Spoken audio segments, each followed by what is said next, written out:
I don't know if the cave turned because we were suctioned up into the sky. And then where we landed, I don't know. I didn't have a body anymore. I didn't have any pain. And I had no memory of life or even being in the cave.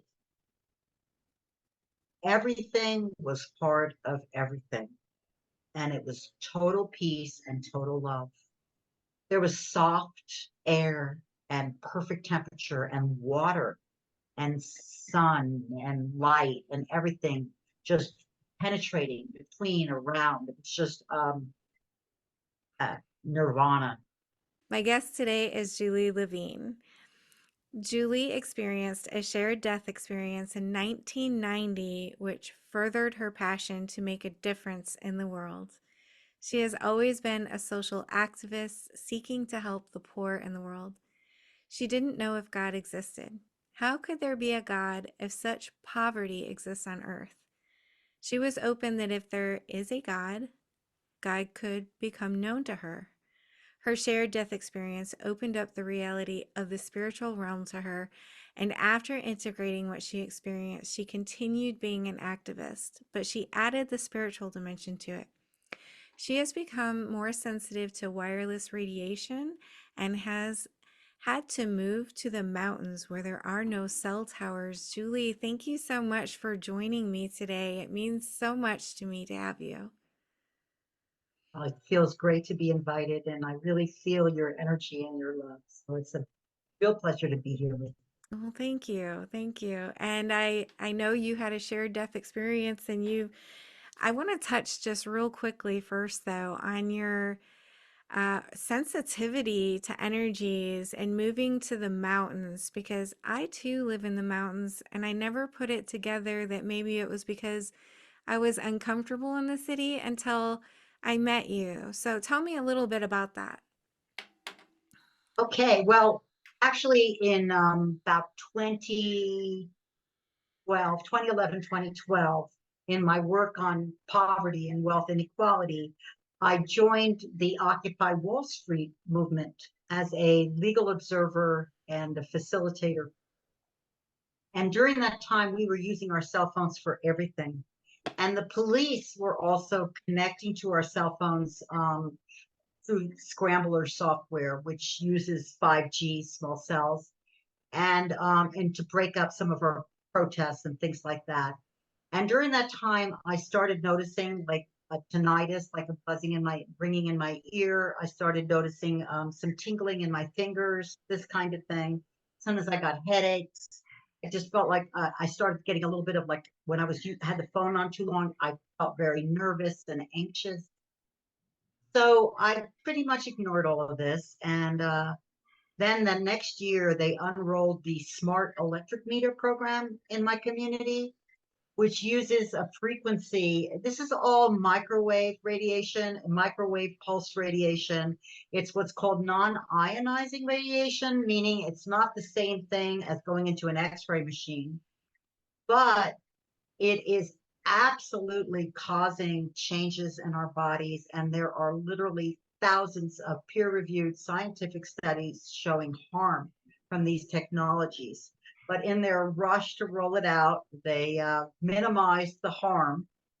They learned a lot from big tobacco. Don't let it get to discovery where they have to produce the evidence that they know in terms of the harm. And so that's why we've seen all of these brain tumor cases lingering in the courts and this kind of thing, and why to this day there's an effort to minimize people like me, maybe like us, and who experience harm from these technologies by calling us, tinfoil hats and anything else they can do to ridicule us. But the fact of the matter is that studies have shown that at least 20% of people are already experiencing symptoms as in their rush to unroll not only we moved from 1G, which was phones, to 2G, which had a little bit of data. And this is not the same as what's on your internet. It's not the same as gigahertz generations. So they moved up with the generations of phones till third generation, which had a lot more data and texting and all kinds of things. And now, of course, into the fourth generation, fifth generation, and now they're moving into the sixth. The fifth generation, though, was a giant leap in the amount of radiation that we now obtain from it, but also it was the beginning of what's called the Internet of Things. There's a thing called the story of stuff, worth looking up and watching. Basically, the reason for this technology doesn't have to do with phone reception. It has to do with data, our data. The more data points corporations have on us, the more they can market to us, know what our preferences are and everything else. So this produces a lot of additional data points. This takes our smart electric and water meters and it connects them to our refrigerator, to all of our things that are smart now are all linking up and they're all pulsing between each other all the way to what I say is the bank, to the utility company, and ultimately to market to us. So a lot of it has to do with data for our consumption, and a lot of it has to do with surveillance. Was first conceived of by the military of this country, and then they gave a contract to General Electric to produce this technology. And at this point, it's a worldwide phenomenon. Interestingly, the telecommunications companies are writing the legislation for this, and the federal government is not only buying it, but they are rushing with it. So there, some of the legislation precludes us from fighting it.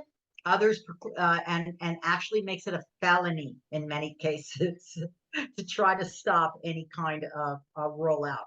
And small cell towers, also known as 5G, and this is true, the 6, 7, all the G's that are coming, only it has a pulse, it has a frequency that is so bad that it was denied initially for any kind of human use. And now they're using it for these small cell towers, which will be every 200 to 500 feet around the world.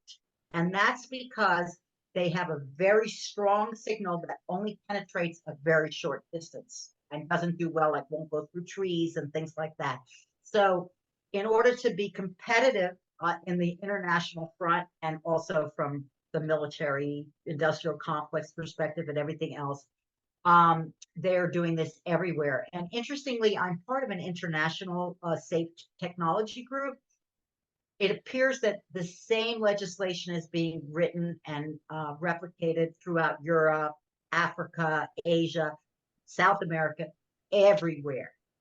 So the big tech companies are writing these laws, governments are in line, and all at the expense of our health, which they already know it's harmful. When you purchase any of these stocks, they tell you now we need to get, we need to do this all now.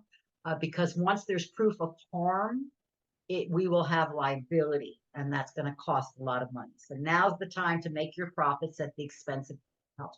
That's a little bit on the back. What happened to me is after I got sick from this stuff, I actually didn't get a smart meter on my home, but smart meters pulse not only above ground but below ground, and my neighbors had gotten them, and it pulsed below my ground and shook me awake at night and made me have like vomiting and diarrhea. And I weigh about 120 pounds. I went down to about 94. I thought I was going to die. And somebody who knew somebody said, oh, there's this place off grid, far away from any of these cell towers or anything. Why don't you go there for a week or so and see if you feel any better? So I did. And I ended up staying for over a month, and I caught up on sleep and I put on weight and I was eating again and I was feeling so much better. And that for me was like the missing variable to understand that my symptoms indeed were coming from that. So I started my own safe tech group. I have a history of running nonprofits, as you mentioned, and activists, for a better world. I started a group called 5G Free California. Although I realize 5G is all out of the park, I can't stop it now, but I can certainly limit it. And we can also, as we're doing here, educating people around the harm of these wireless technologies and teach them better practices in terms of avoidance. So, and of course, ultimately fight it as proof comes out about how harmful it's being. It also has a huge impact on sperm count, and it does cause there's a number of cancers. The most common is something called a shawarma cancer, which is by the ear, which is of course where people hold their phones. Thyroid cancers are another one. If the sperm count and fertility, a lot of it has to do with the fact that these men are holding these phones in their pockets, which is really near where all of their organs are. So I started this safe tech group to educate other people, and then about 3 years ago, I started feeling way sicker. Like all my symptoms came back. And I was trying to figure out what was going on. I was working with the town council in the city that I lived in, Topanga Canyon in Los Angeles.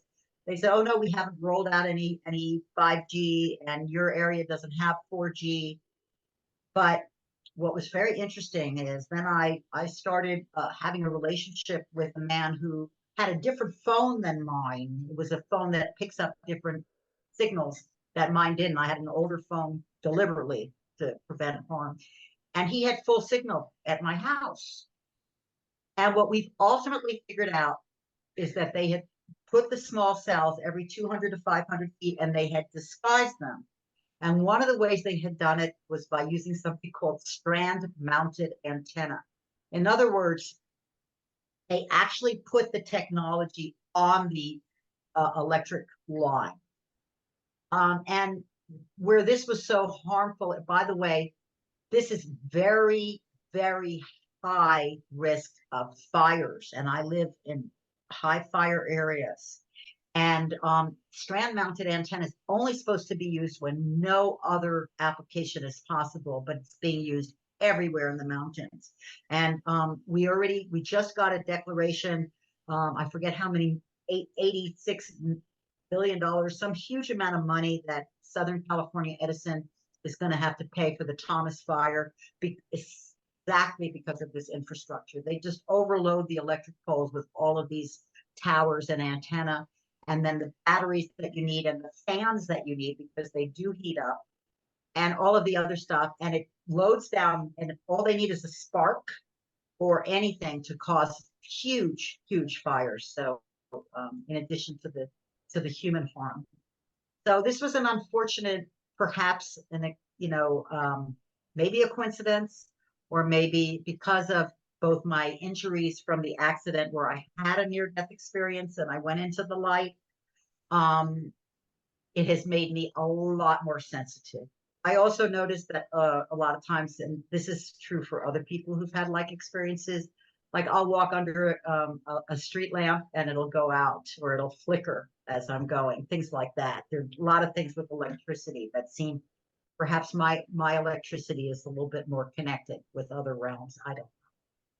That does happen often with spiritual people. I just had an interview recently with someone else who said the same thing, and others have as well. So it's very interesting. There's Yeah, something to that. They say the universe is electric, so who knows? absolutely. And we are electric. Yeah. Absolutely, humans are electric. So yeah, it's been quite an experience. Now, on the good news end, and I'm going to backtrack a little bit, and I will talk about, who I was, what happened in my experience, and how it has changed me. But on the good news end, when I realized that I really couldn't live there anymore, and we have a lawsuit, by the way, against LA County for the wireless ordinance that they passed, despite huge opposition, that basically says they can put these things in your yard by your house. They don't have to give you notice. You don't have to be informed, and you have no right to oppose it.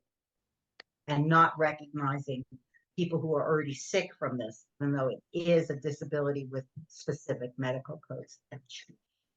So we're fighting this. We've got really good lawyers. I got a guy named Scott McCullough, and another one, Julian Bresser, and another one, Mitchell Cho, who's basically fighting from the environmental aspect, saying that these towers are environmental hazards and must go through an environmental review process, which they're saying they don't have to do because they're ministerial. In other words, then they're saying basically the federal government is making them do this, which is just absurd. There's many protective ordinances that cities have passed.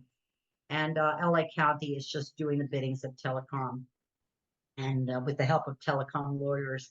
So we're fighting that. We actually have our day in court coming up on March 12th, which is really interesting, which is next Tuesday. I'll be there for that. What's interesting about it is March 12th, Pia, is my rebirth day. I was in a small government car on my way to a meeting, hit by an 18-wheel truck. My friend was killed. She was driving, and I went into the light in 1990, March 12th. And on March 12th, we have a day in court about this. So just thought that was almost uncanny, right? Yes, definitely. There must be something about it. Hopefully, you'll get the results that you're looking for. There, I will put some prayers. Okay. All right. So who I just turned 31 years old. I lived in New York City. I worked in middle management, I would say, in the Department of Social Services bureaucracy, but I led social change projects, projects that were designed to help families in need not fall between the cracks, to receive the services that they needed, to find their way to permanent housing, etc. Because I've always been mission driven. My family's mission driven. We're all of us, we come from a Jewish background, but a Jewish background wasn't particularly religious at all, but a Jewish background that very much believed in that whole civil rights tradition, the tradition that Jews at least used to have for caring about all. And so I was involved in that type of work in government. And we had been sent to a meeting in Albany, in the capital of New York. It was the beginning of what they called welfare reform, which I called the end of welfare, and basically harmed 90% of the people harmed were children. But the very beginning of it, and it was a meeting with all of the counties in the state. So all of our senior staff went. My policy workers came, and then our legal counsel, the borough president, the deputy borough president, etc. Well, I was figuring out how am I going to get to Albany for this meeting, and one of the policy workers in our unit, who I really liked, she's young and full of life, and vibrant, and really cared. She said, "Julie, I'd love to drive you." She says, "Why don't I pick up a car from the fleet, government car? I'll come pick you up. I'll take you up there." And her reason was twofold. One, she really liked me. I really liked her. She wanted to pick my brain. She really liked the knowledge I had of these, related fields. And also because she had a boyfriend up in Albany, and her idea was she would stay. I would take the train back, and she would stay. Oh, no, I would take the car back. She would stay and then take a train back after she spent some time with her boyfriend. So we're on our way up. We've gone about 2 hours. It's about 4 hours to Albany. We stopped at a rest stop. We got some coffee. We're talking about our lives, about who we were. We were really connecting in a way we had already, but in a much deeper way. And she was younger than I, as I mentioned. I'm sharing this obviously for a reason. So she was driving, and it was raining and overcast on the New York Thruway. And we had gotten as far as Kingston, New York. We were a little bit more than halfway there. And we just passed the exit. And suddenly we both see a huge truck, an 18-wheel truck, backing up on the shoulder of the New York Thruway and into our lane at a diagonal. Now, I do believe I probably screamed. It was scary. It's like this feeling, you're going to be hit. And I felt a little guilty about that because I didn't know if that would have, scared her and made her jolt. But either way, he saw the truck.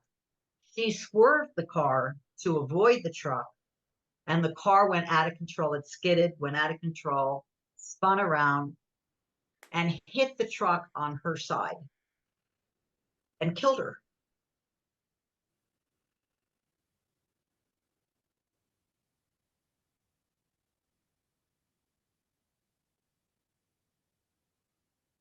I remember seeing the truck, screaming, and then I remember not a lot except a tremendous pain and then nothing. But somehow I knew that she had died. Her neck snapped, and I lost consciousness.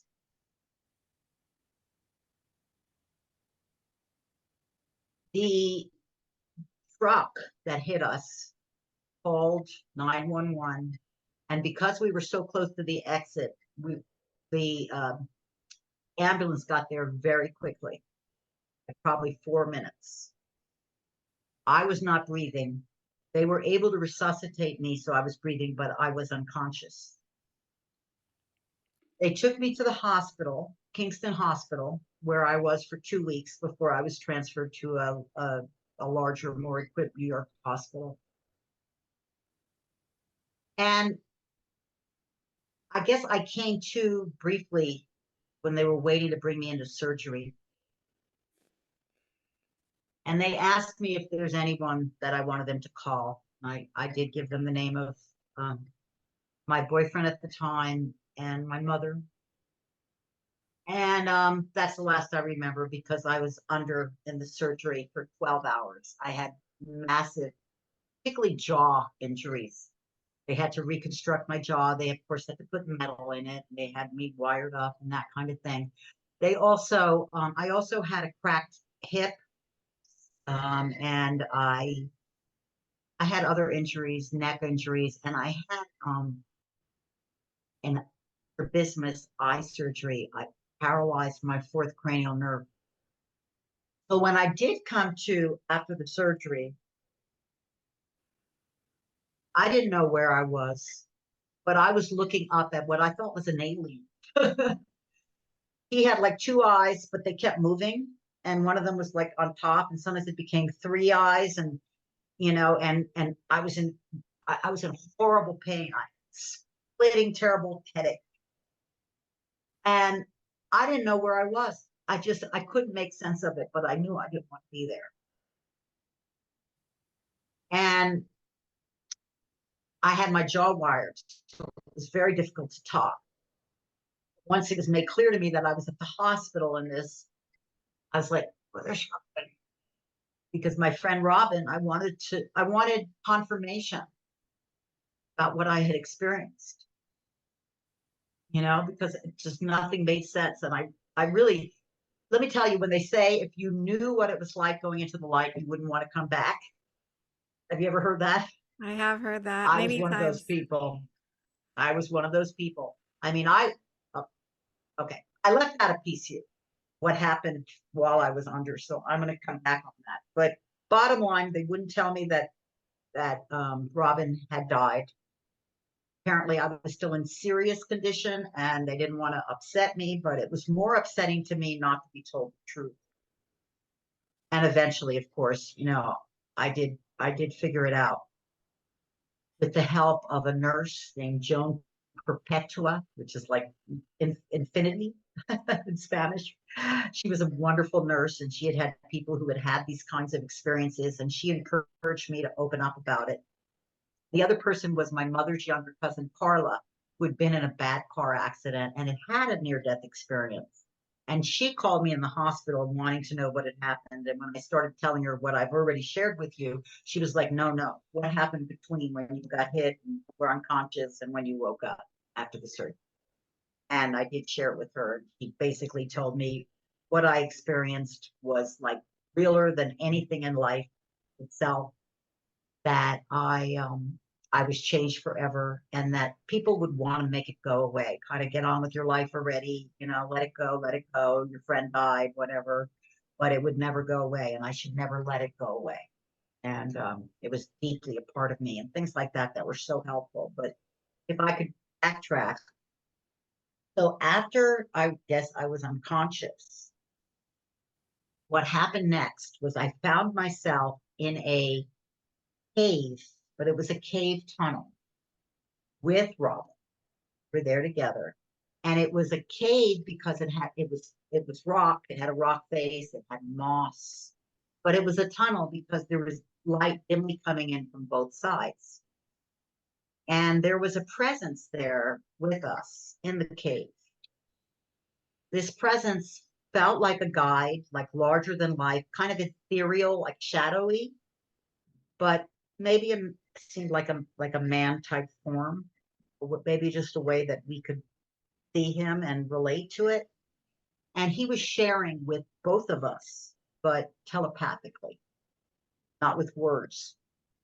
We were both hearing it, but we couldn't hear each other. Robin and I didn't hear each other or know what was going on with each other there. And he was sharing that we were going to go somewhere very high up, very far away, and very, very beautiful and blissful. That nothing in our life experience had prepared us for what this experience was going to be. But that one of us was going to have to come down, and only one of us was going to have the strength to make that trip. And I immediately wanted it to be me. I had a big life force in me. I realized it meant living. And I definitely wanted it to be me. And then I felt very guilty. What made me more deserving than my friend? She was younger. She was full of life. She was just a giver. She was a mover and a shaker. She was fantastic. And I realized it meant I didn't know if I was choosing. I didn't know what she was choosing. Anyway, all of that became really irrelevant because it was just the reason I mentioned it is also because it was the closest thing I had to a life review, something that a lot of people have with these kinds of experiences where everything they've done wrong kind of flashes before their eyes and, you know, they kind of are working through it in order to be able to go to the light. Whereas I didn't really have that. I like to think it's because I led a good life and I was a really good person. But, you know, like everybody else, I did some creepy things over the years, you know, that I wish I hadn't. So, anyway, it was totally irrelevant because the next thing you know, I don't know if the cave turned because we were sucked up into the sky. And then I didn't, where we landed, I don't know, I didn't have a body anymore. I didn't have any pain. And I had no memory of life or even being in the cave. Everything was part of everything. And it was total peace and total love. There was soft air and perfect temperature and water and sun and light and everything just penetrating between around. It's just nirvana. That was the closest term I could come, like being in the womb state. And the only thing there that was distinct, that in any way was like separate from this oneness, was that the energy that had been my friend Robin and the energy that had been me were connected. I could feel her and I could feel her peace. It was like a swirl of energy. And I'm so grateful for that. I really am, because it made my coming back down and my assimilation much better, knowing that she was in a peaceful place. And I did end up having a conversation with her mom, who's since died, about what had happened, being that I was the last person that was with her. And it did give her a lot of relief, knowing at least that her daughter was peaceful. But it was hard. Anyway, as I shared, I was there. I have no idea for how long. It was outside of time as we know it. And then I was in this hospital, not understanding where I was or how to connect the dots. And that took me a very long time. In some ways, I'm still connecting the dots, but I have come a long way, and it's been quite a journey since then. So one thing is that when people have these kind of experiences, oftentimes they happen as a part of an accident or a health emergency, like a heart attack, things like that. So you're coming back into a body from being in the light where there's no pain and there's pure peace. And you come back into a body that's often filled with pain that you have never even had before. And so trying to accept that you are earthbound and trying to figure out what you're meant to learn from this experience becomes very important. Before my accident, I was an agnostic. I believed that Judeo-Christianity was, just people wanting to believe in something to make themselves feel better. And I thought it was incredibly short-sighted. To be honest, I still think it's a little short-sighted to think about somebody like a white man in a white cloak or robe. It just, I mean, come on. I mean, our world is so full of humans. Many of them aren't Christian or Jewish. And, Jesus Christ, okay, whether, you believe that he was a saint or whether you believe he's God incarnate, whatever, the bottom line is it's much more, it's really to me, since my experience. So before I didn't really believe in God, but I said, if there's a God, let him, her, it show itself to me. I'm open to finding out, but I need to see something to believe in it. And I think I really was shown that. So I do believe deeply in God now, as I understand, but as a loving energy that connects all. And I love my kitty cat, but she's trying to drink my water, and that's my water for them. So, so yeah. So I had always been a mission-driven person. I had always believed that I was living my life for the benefit of humanity. But after my experience, I came to understand that for me, I needed to take the ego out of it. I was working director of social services for Fernando Ferrer, the Bronx borough president, and I became kind of haughty, as he told me to be. If I went representing him somewhere and they didn't put me up on the highest pedestal, and I was supposed to go tell him, and then he'd give him a piece of his mind and all this sort of stuff, which was sort of ego to me. I came to understand that for me, even though I was pretty effective at systemic change, at macro level policy change, that I needed to feel people. I needed to feel their heart. I needed to feel the connection, that I needed to be involved in a way where it was realer and more direct. And I've done that ever since. But the experience has really changed me. It's made me a different person. And it's also made me want to live in the woods, like even aside and apart from the electricity and this, and going back to what you mentioned earlier about having been in the mountains. I want to be in nature. I want to feel the heartbeat of the dogs and the cats and the wild animals. And I want to feel a part of creation. It's so much more peaceful. I sleep so much better. And I feel more connected. And connection is really everything. The other thing is, as some of you probably have already heard, I know you have, I lost all fear of death. I I honestly, life is really hard. I mean, I have a good life. I'm very grateful that I have enough abundance that I could afford to move away from a bad situation. I love living in the woods. I have a beautiful home. I have a loving partner and great animals and, great friends. I have so much. Overall, decent health. I have some stuff, but overall. But I'm ready to die. When my time comes, I'm going to be really happy about it. I'm looking forward to what comes next. It is life is difficult. It's painful. It's hard.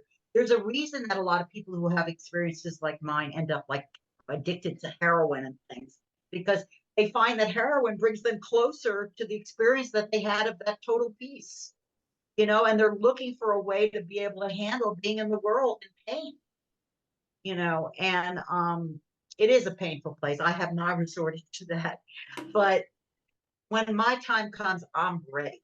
Doesn't mean I look forward to dying. That's painful, although I do have more of a threshold for pain. I don't notice it as much.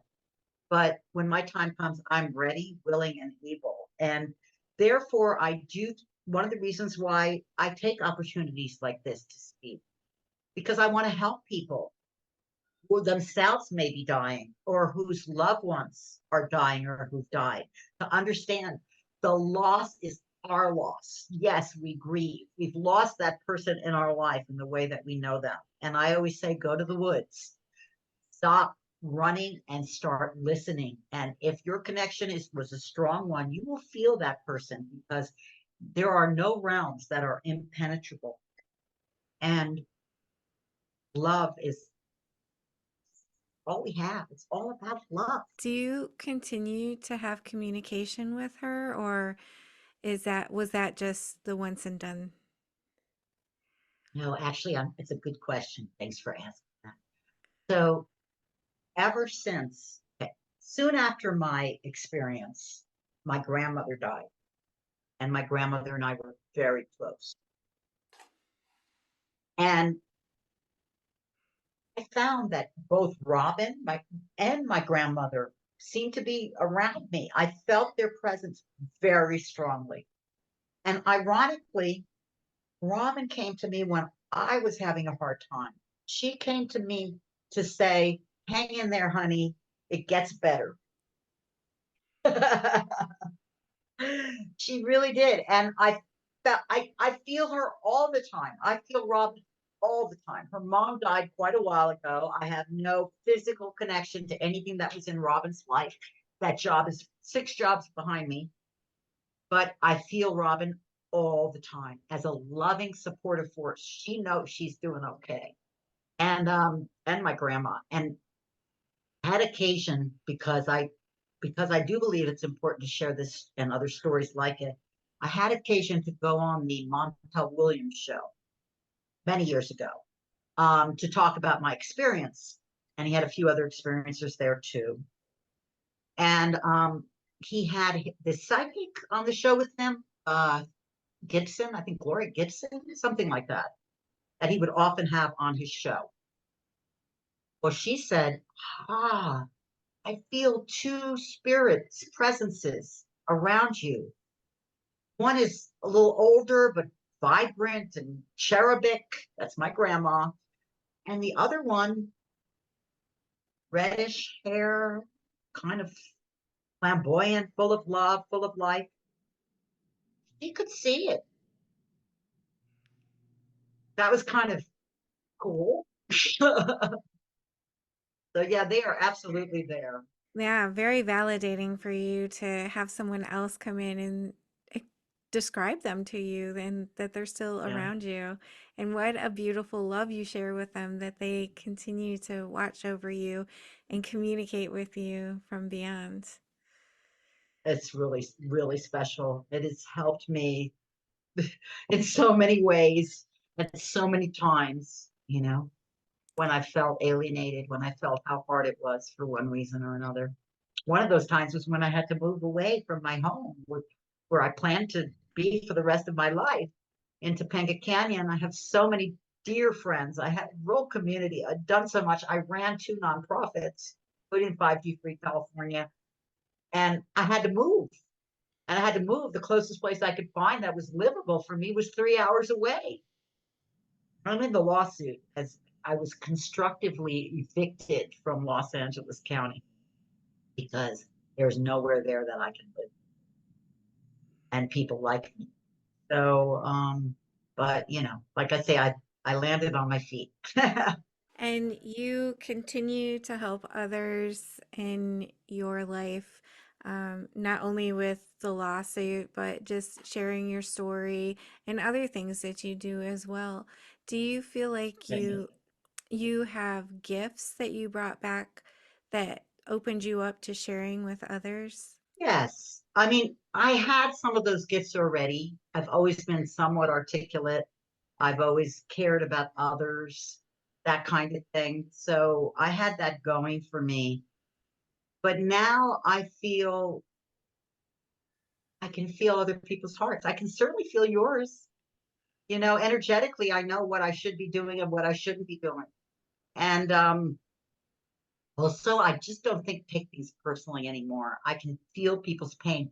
Like sometimes if I'm in a situation, a public situation, I literally almost see baggage. Like people are kind of carrying chains and there's like suitcases and things that are connected to the chains that they're dragging around with them. People are in so much pain and I can feel that pain. And, you know, that's painful because I sometimes have to do take it in. But the fact is that I have had an experience, and people do believe me.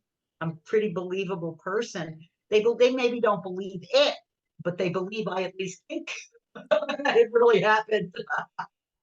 And so it does help people that are dealing with this, particularly the skeptics who believe you die and you go into a dark hole. So that kind of thing helps people a lot. I also do, like, I am a generous person. I have a little bit more. I'm not wealthy, but I have more than a lot of people around me. So if somebody's struggling, like I had a friend come up, not a really close friend, but I needed some office help, and there really wasn't anybody up here that could help me. And I said, look, I'll pay, $100 toward your ass, and I'll pay you, $5 an hour, whatever, if you help me organize my office. None of that is like terribly giving. It's just normally what you would do in this situation. But then when she was here, she talked to me more about wanting to live in a tiny house and not being able to afford where she was anymore. And I know she's been talking this way for like 4 or 5 years. So I said, Candace, I said, what stopped you? And she said, well, I don't have the funds and I have two more things I have to do in the house that they cost $5,000. And I don't have 5,000. I said, well, I have 5,000. I'll give you $5,000. And she said, you're kidding. I'm like, well, why not? I mean, we only live once. If we can help the people around us, I do this, I'm not going to lie. I do like all the time. I've helped people move out of dangerous situations where they were being shot at. I mean, whatever it is, I want to help from my heart. I want to. I'm now living in a very Christian community, white Christian community, because of where I had to move to. I don't come from that kind of a background. But I feel people's goodness. I don't care. I don't care if you're right wing or left wing, if you're black or blue or orange or pink. I don't care. I care what's in your heart. And I can feel that. Which is important because not a lot of people in this world can feel. We get wrapped up, I think, in our own feelings and we forget to think about how others feel. And the The thing more is we're that they're hurt. others. Yes, They become exactly. others. And when the others we demonize. Exactly. And for you to be so generous and to help people, that's a miracle in itself in this world. So thank you for all that you do for everyone. And this coming here to share your story really means a lot to me, like I said, because stories like yours helped me begin my healing path and my spiritual awakening. And I wouldn't have been able to realize the things that I realize now if you hadn't shared or people like you. And maybe I saw you on Montel Williams back in the day. That was, I can't even remember how many years ago that was. I Yeah, used but to, that was really yeah, I used to watch something. that show. It was a good show.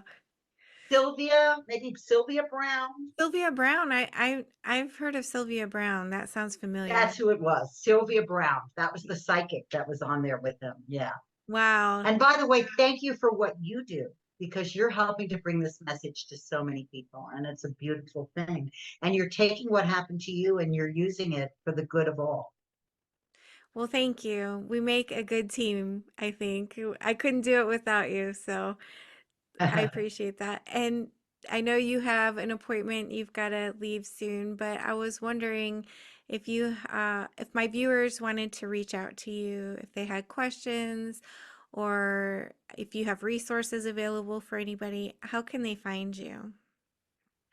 Right. Well, I will share my email, which is Julie, Julie, magic, Magic. I'm going to tell you why magic in a minute, but Julie Magic 2010, that's 2010 at gmail.com. I'm happy to share my phone number once we've spoken, but I can't use a cell phone. I can only use the landline.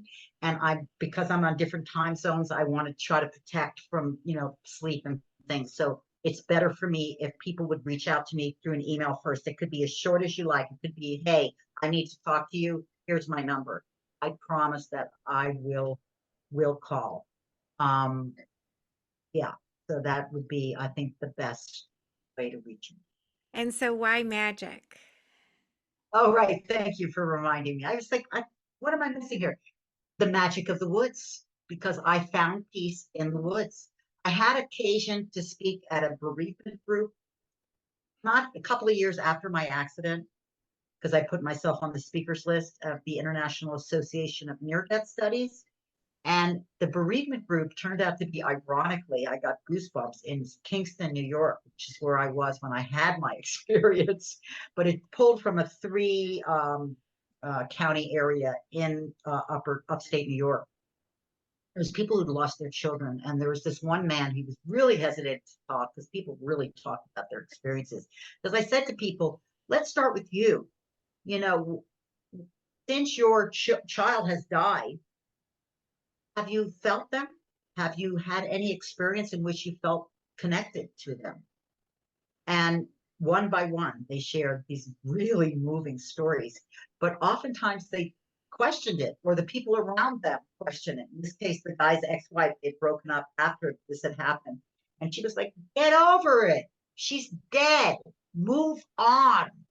And he was like, okay, I need to do that. I need to do that. I'm like, no, go to the woods, go wherever it is that you feel the most peace, and let that connection be, and it will be.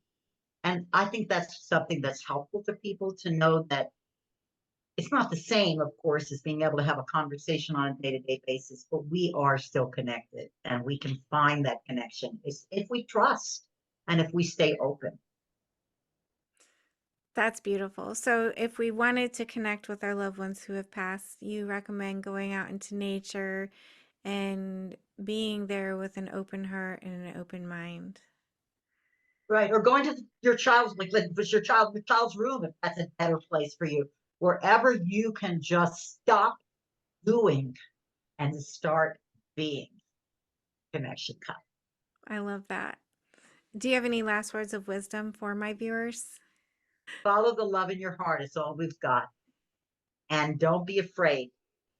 All going to work out.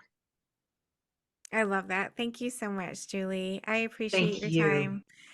Bless you, and I Such a wish you pleasure. best in all that you do. Thank you very, very much. I hope we'll be in touch. Soon. Bye bye. Bye. Thank you for being here. I just want to tell you how much I appreciate you being here and supporting my channel. If you haven't already subscribed, please consider subscribing if you enjoy near-death experiences and other spiritually transformative stories. It helps the algorithm know that this information is useful and push it out to more people. And that's the goal, to get as many people to know that we are eternal spiritual beings and that we never die.